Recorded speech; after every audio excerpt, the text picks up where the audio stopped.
As always, thank you for stopping by the Live Life Van website.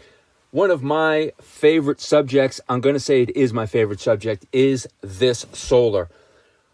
One thing that we thought was important on the build, do we want propane? What is going to be our method for staying off the road?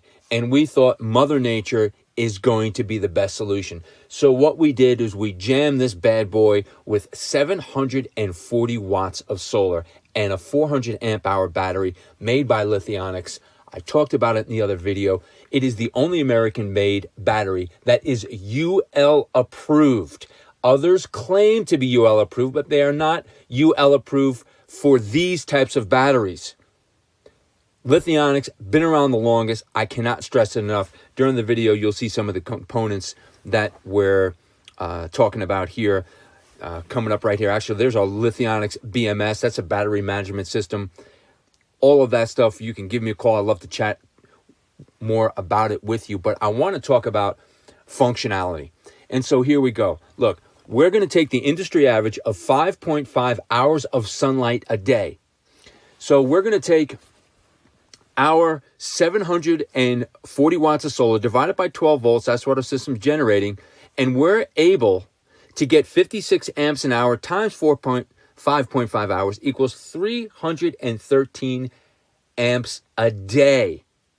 Okay, 313. Now let's look at a different type of system. We see a lot of systems with 300 watts of solar. Okay, 300 watts divided by 12 volts equals 25. 25 times 5.5 equals 125 watts of solar for the day, assuming you're getting that full 5.5 hours of sunlight. Okay, really, really important. So we have over double the capacity, 313 versus 125. You say, okay, well, what's so important about that? Okay, look. We decide not to go with propane for numerous reasons. Give us a call. We'll tell you why. However, let's take our inductive cooktop. It's going to draw about 1,200 watts an hour. Forget about your lights. Forget about your Webasto fan. Forget about your MaxAir fan. Forget about all the kids charging up all the laptops and smartphone devices. Let's just use the cooktop. Let's be real. 1,200 watts. Divided by 12 volts equals 100 amps. You have just, if you use your cooktop for an hour, which you will, you've just drained, if you have a 200 amp hour battery, you've just drained your battery by half.